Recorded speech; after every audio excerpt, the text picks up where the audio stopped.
Hi there, welcome to TDCatTech, and today I am looking at this. This is the Rode Broadcaster microphone. It's an end address broadcast microphone, funnily enough, by the name, and it's a 1-inch diaphragm HF2 capsule condenser microphone. So this is a condenser microphone, which is maybe a little bit unusual for a broadcast microphone. I think it's not unfair to say that, you know, if you're in the market for a broadcast microphone, you may be looking at this, and you might also be looking at the Shure SM7B. That was certainly the case for me. I was comparing those two, and they were my shortlist, and I ended up going with the Rode, and I'll talk about maybe a couple of reasons why in a moment.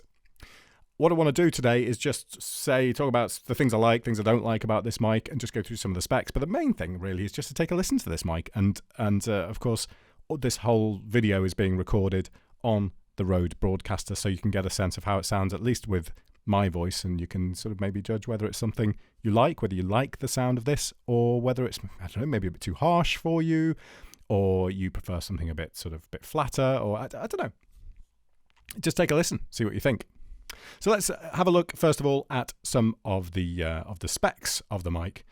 What have we got? Well, it's got a frequency range of 20 Hz to 20K, fairly standard for any condenser mic. Sensitivity of minus 34 dB, which is good. So it means you're not going to have to drive it too hard, and you're not going, your preamps are going to have no problem with this mic. You're not going to have to whack your preamp levels right up to get any kind of decent level out of this microphone.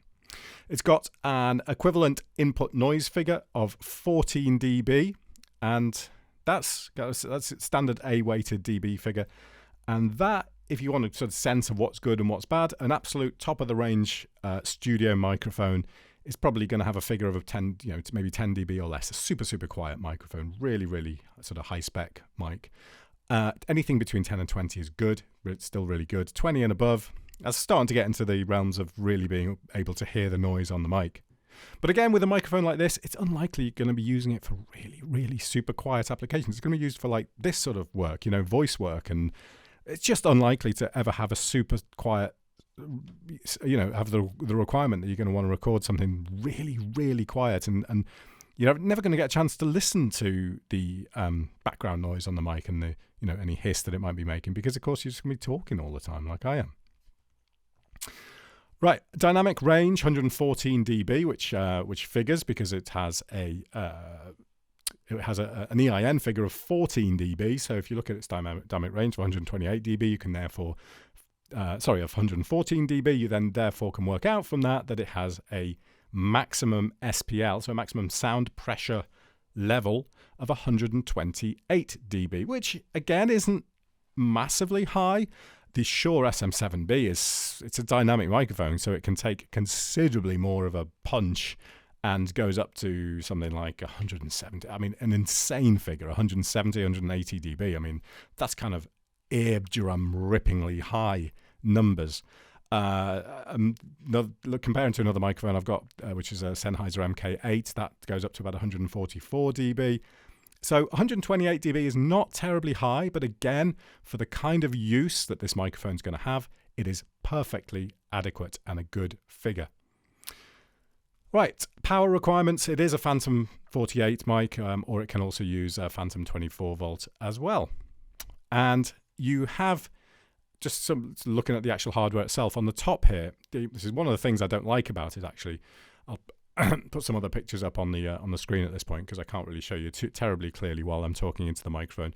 But at the top here, the microphone has a little kind of raised point on it, and it sticks up from the microphone with a little kind of the gold Rode bit on, and has a red LED, and that's designed so if you use a 5-pin XLR with this mic rather than a 3-pin XLR, you can short 2 of those pins out, and you can have an on-air indicator. So when you fade up the mic, when the mic goes hot, you can see that you're actually live. Now I have no use for that. The sort of stuff I'm doing, and I doubt many people do really. And I don't know, even in lots of studios today, there are other ways in which that is done. So I just don't know how useful that is.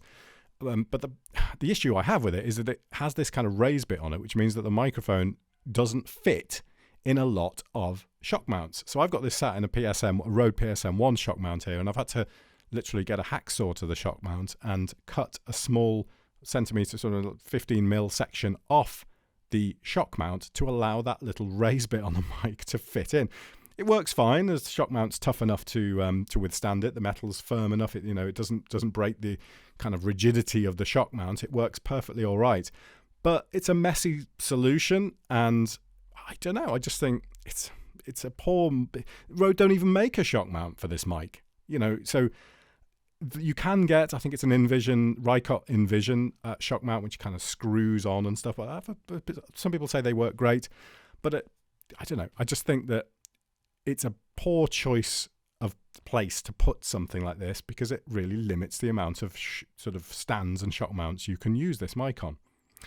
Again, not necessarily a problem because in broadcast use, you're maybe not going to want to use a shock mount anyway. You're not necessarily going to need it. I mean, if I move the stand around and stuff without a shock mount, it sounds fine. A bit of noise gets transferred through, but so what? It's just while there's beds underneath you and music and idents and stuff like that, who cares? It doesn't really matter. Okay, so one of the great things about this mic is because it has a cardioid polar patterns, which means that it kind of, allows me about maybe 30, 40 at a most degrees either side, and then sort of has a sort of coloration and drop off around the side of the mic, which I'll show you in a second. But because it has a cardioid polar pattern, it also means it has a proximity effect, because in case you don't know, on like an omnidirectional microphone, you don't get a proximity effect. The proximity effect is essentially a side effect of a polar pattern, and it's a very desirable side effect, I think, in the case of this particular microphone. So the good thing, just one of the sort of great things about this mic, as I say, is it has a proximity effect, but it also has the capsule set back in the mic, which means you can use this as I am now without any kind of pop filter, without any kind of foam, and it still sounds okay. Sure, you're going to get a couple of plosives, don't get me wrong, but the cardioid polar pattern allows me to get kind of 30 degrees off to the side like this, or maybe I'm about 20 degrees at the moment, and it still sounds really, really good. So if I kind of just sort of do some pops into the mic, like pa pa pa pa pa pa pa pa pa pa, because I'm sat to the side of the mic, it doesn't sound bad at all. If I'm dead on with the mic, pa pa, sure, you get them. They're still going to be there, but they're not devastatingly bad like they would probably be on sort of my Sennheiser MK8 or a mic of that, similar, vocal mic, I suppose, your typical kind of upright side address vocal mic. But also with the proximity effect, you can get really, really close to the mic like this, and it creates just a really great sound. As you can get an incredibly intimate sound with this mic by getting close up, and it still sounds great. You don't have pops, you don't have just unwanted artifacts by getting this close to the mic. So if you want to use this for broadcast stuff, it's absolutely perfect. And the other thing, of course, about being able to get this close to the mic is that you can drop the level down on the desk and you can kill all the background noise. If you do have any stuff going on in the background, that gets massively reduced. So of course, what happens when I sit a bit further back? Well, because the level is down fairly low, yeah, it drops off quite quick. But it's not designed for this sort of use. This mic isn't designed to be used this far back. It's designed for this kind of distance, and it sounds absolutely great at this distance. So yeah, you can really get close up to the mic like that, and it sounds good. It has a very rich sound to it, and just nice, isn't it? I could imagine listening to this on some sort of late night radio, maybe not with my voice, but somebody's voice, and it's sounding perfectly acceptable. Anyway, maybe that's a bit over the top, but you get the idea. So let's just take a look at the mic itself and how much it rejects sound from the side. So given a polar pattern, I'll show you the polar pattern actually.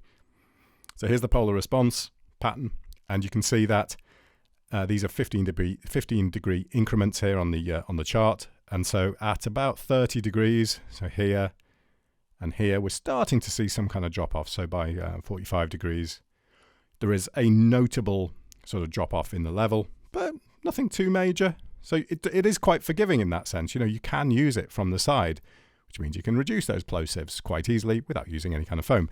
But if I just turn the mic round to the side now, and you can hear what it sounds like from the side at exactly the same distance, massively different. You know, I can't hear a thing in my headphones actually. So as I turn it back, so that's at 90 degrees, that's at 45 degrees, that's at about 30 degrees, and that's dead on. So yeah, really not much difference between 30 degrees and dead on. Nice amount of flexibility there. It has a high pass filter on the back, so a 60 hertz high pass filter. If I look at the frequency response of the microphone, this is another thing I like about this mic, is that the frequency response is I suppose it's very typical for Rode, and quite typical for a condenser mic in some ways. It has a nice little notch here around the mid-range, so vocal mid-range, 2K, 3K-ish, quite high, but 4-5 dB bump at that point, and then it drops back again. And then, again, very typical with Rode stuff, it has this peak at around everything from probably about 6K up to about 12K. It has a quite substantial 6 dB boost. And that, for me, was what made it, I suppose, what made me choose this mic over the SM7B. It's that kind of nice, sweet treble. On my voice, I think that works well. However, I can imagine that on female vocals, it wouldn't necessarily sound so good. It would possibly be a little bit too bright. And that's where the SM7B is just a little bit smoother, I think, and a little bit more listenable over a long period of time. It does have a certain charm, that microphone, and I think with female vocals tend to be a little bit more sibilant, and I would say, I can imagine my partner using this mic, and she would probably sound she's got quite a soft voice, and so that would work, but it's really kind of like really, I don't know, it just wouldn't, that sibilant sound would possibly be a little bit grating on this mic over time, but for a male voice like mine, fairly deep, I would say it's the better choice. That's my opinion. Yeah, so what we're saying, the high pass filter here, you can see drops off. It's not a major drop off. I don't know how many dB per octave the high pass filter is when it comes to the drop below 60K. But let's take a listen to what difference it makes on the mic. So there we go. That's with the high pass filter on. And so now everything theoretically below, well, not everything, there's a drop off below 60 hertz. So it just takes off that really nice low end stuff. Let's just turn it off again. And there we go, that's with it off. I definitely prefer with it off. I don't think there's any need to have it on, but there certainly would be if you had any possible problem of, I don't know, just a like air conditioning rumbling in the background or something like that. I might trim that off a little bit, but you can probably do that somewhere else down the line if you wanted to. So overall, this is it's a great sounding microphone. I really like it. I like the original idea when I got this was I wanted a microphone that let me have less in front of me when I was speaking. So if I'm looking at a screen at the same time as recording on the mic, I want to have less mic in front of me. And this does it fairly well. And I originally was not going to buy a Shockmount to go with this, but I was having problems with my desk here, my glass desk that I use, where sound was being transmitted through when I was tapping on the desk.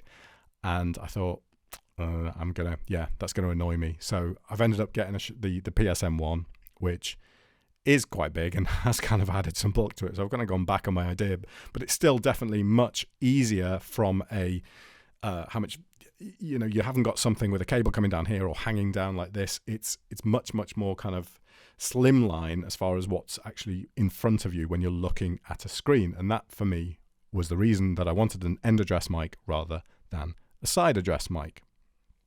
Plus it sounds great. So what does it comes in this box, which is quite old looking, and it really just comes with the mic and one of these little Rode pencil cases. And in that pencil case, well, not in the pencil case, this is the standard fitting that you get with the mic. And it also comes with a 5-pin XLR to allow you to wire up that on-air indicator if you want. And this is the piece of metal that screws into the back, which I'm not using at the moment because that's already fitted onto the PSM1 Shockmount. That's all you get. Mic, box, a few bits and pieces. But it's a great mic and definitely worth considering if you're doing any podcast work, if you're doing any kind of work really, where you can, where you want, I don't know, you want decent vocals, you want something that isn't going to be super directional, so like a shotgun mic, and is rugged. It can take a bit of, you can move it around a little bit like this, and it's just, I don't know, perfect for its use, which is for its use, which is broadcast, which obviously I'm not using it for. But if you're using it on any kind of maybe video calls, or you want to use it for recording sort of tutorials, as I would do, so many uses. I mean, it's a great sounding microphone, and at £400, I don't know, it is an investment, and it's not a small amount of money, but it sounds great, and it's kind of well respected, it's well known, and it's got great specs. So I don't know. It's your choice whether you choose to spend that much money on a microphone, but hopefully this video gives you an idea of what it sounds like. And if you've got any questions or any comments, if you want any sort of files, or I don't know, sample files of the mic in action, let me know. And thanks for watching.